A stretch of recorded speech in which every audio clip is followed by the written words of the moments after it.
Please welcome to the stage Sarah Bond, president of Xbox at Microsoft, for a conversation with Bloomberg's Dina Bass.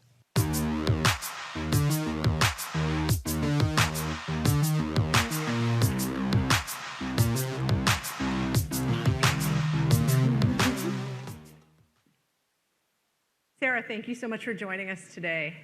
So I want to start talking about the industry in general. You and Microsoft Games CEO Phil Spencer have been raising kind of the alarm that the video game industry is just not growing, and there's a real need to figure out how to reverse that. What's causing the issue, and how does Xbox turn it around? Yeah, the last year or so in video games, largely the industry's been flat. And even in 2023, we saw just some tremendous releases, tremendously groundbreaking games, but still the growth didn't follow all of that. And a lot of that's related to our need to bring new players in, make gaming more accessible, but all of that has been happening at the same time that the cost associated with making these beautiful AAA blockbuster games is going up, and the time it takes to make them is going up.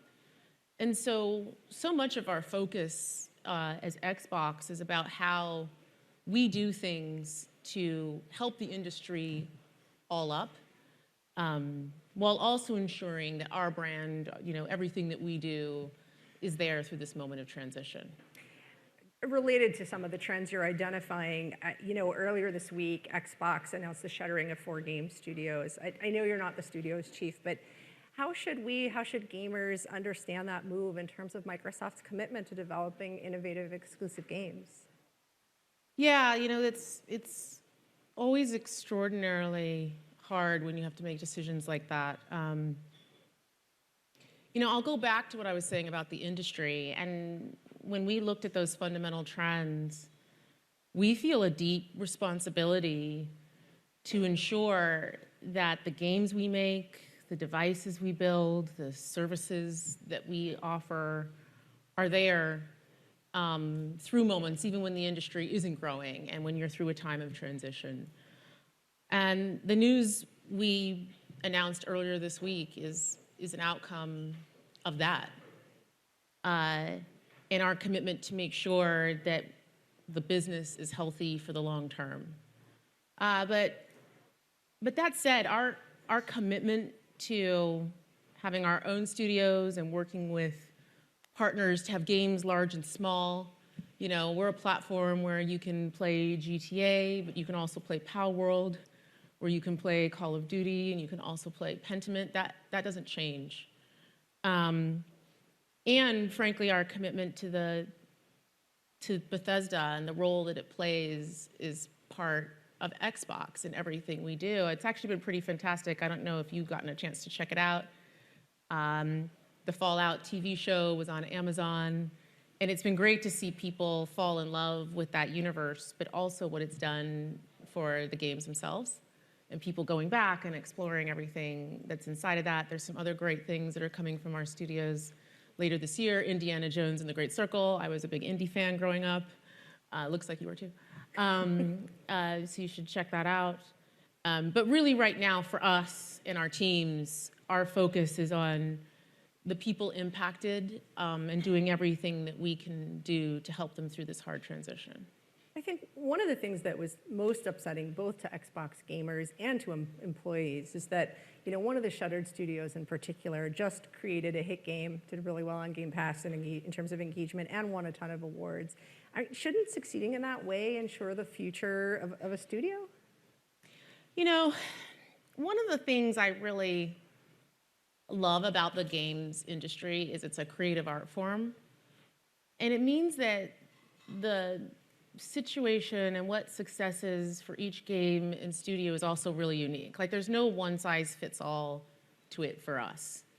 And so we look at each studio, each game team, and we look at a whole variety of factors when we're faced with sort of making decisions and trade-offs like that.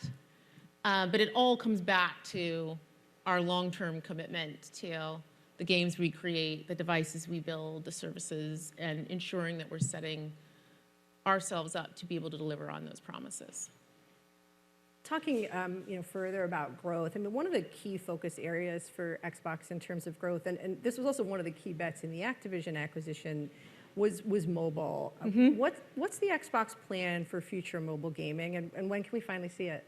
Yeah, it feels like it's been a long time since we announced the Activision acquisition, which we completed in October. And the whole thesis about that, a lot of why we did it was about mobile. And we felt strongly that there has been an opportunity for there to be an experience on mobile that is centered around gamers. Like, we talk a lot about how there's 3 billion gamers in the world. 2 of those billion play on mobile, and half of those actually play on mobile and they play on another device. But there isn't actually a gaming platform and store experience that is centered around players and goes truly across device, where who you are, your library, your identity, your rewards, that travels with you versus being locked to a single ecosystem. And we've recognized that opportunity for a long time, but we wanted to make sure that anything we built was really grounded in people who play those mobile native games and the creators of them. And so being joined with a team that has real deep expertise in mobile was important to us. But we are that now. And so in July, we are going to be launching our mobile store experience. We're going to start actually by bringing our own first-party portfolio to that. So you're going to see games like Candy Crush show up in that experience, games like Minecraft. And then we're going to extend that capability to partners so that they can also take advantage of it and have a true cross-platform, gaming-centric mobile experience. We're going to start on the web. And we're doing that because that really allows us to have it be an experience that's accessible across all devices, all countries, no matter what, independent of the policies of closed ecosystem stores. And then we're going to extend from there. So I'm excited about it just because it's something that we've wanted to do for a long time. We've heard gamers talking about it for a long time, and we're now at the point where we can take those steps. And so in July when it launches, we at that point at the beginning see Candy Crush and Minecraft in it, or how soon, or? You'll see things roll out over time. Do you know how soon partners will be able to use it as well? Our goal is to get partners using it shortly after launch. We really want to make sure we start and we scale using our own IP first. That allows us to make sure that the experience that we bring partners into really builds on all the quality and learning that we have as a team. Another big discussion point in the Activision acquisition was cloud gaming and how big that market really was. When will we really see it gain traction? Is it gaining users finally in any particular regions and scenarios? How is it doing? What do people use it for? Yeah, so, cloud gaming, for those that don't know, I don't know if everyone here in the audience is familiar with it, is just the ability to play a game natively from the cloud.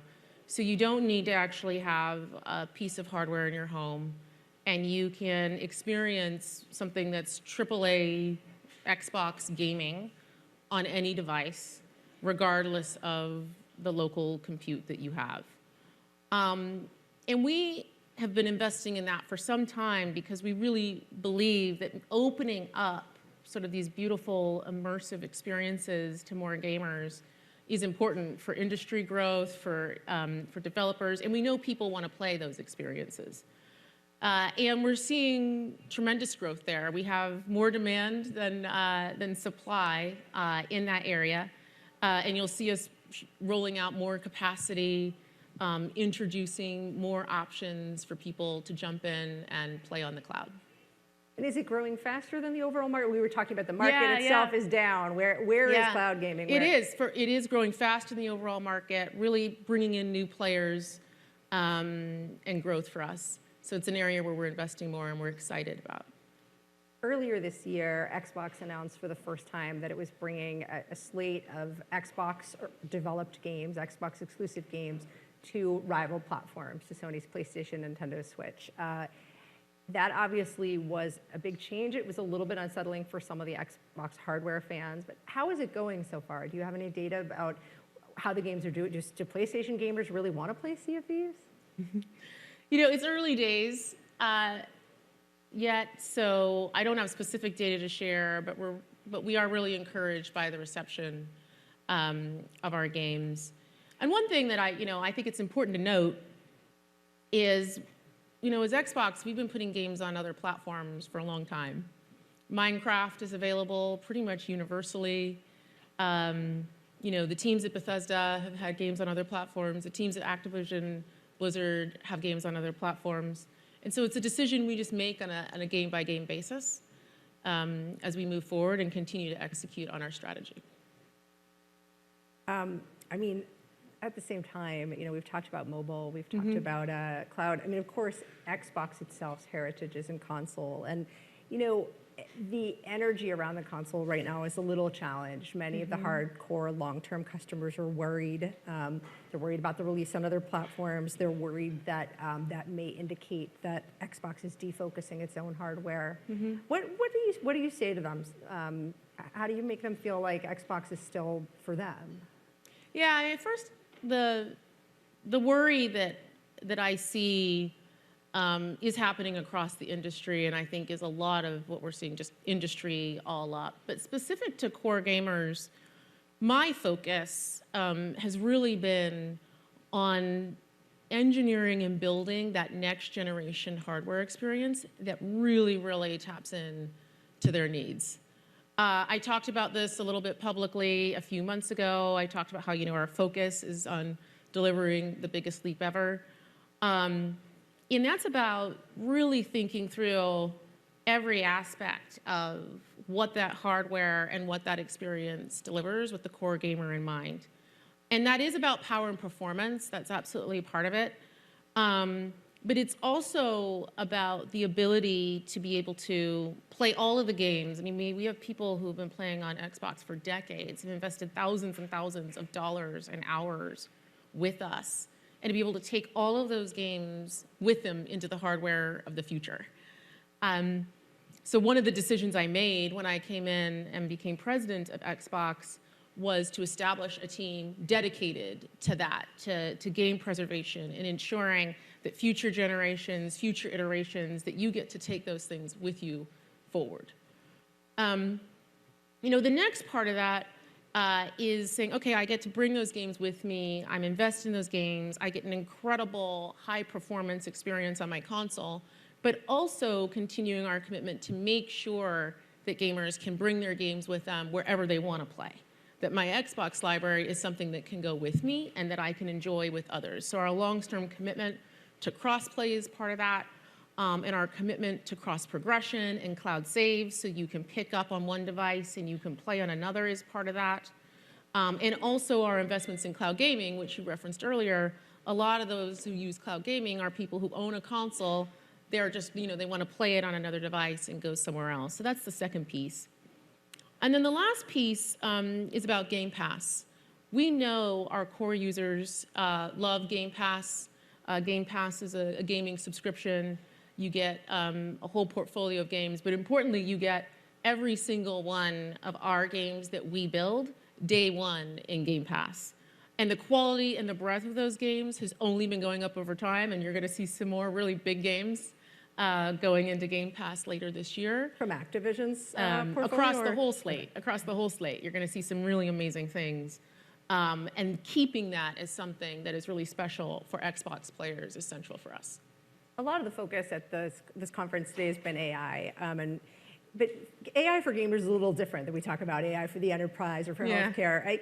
Where do you think AI will be important, both to players and to game developers? And how is Microsoft investing against that? Yeah.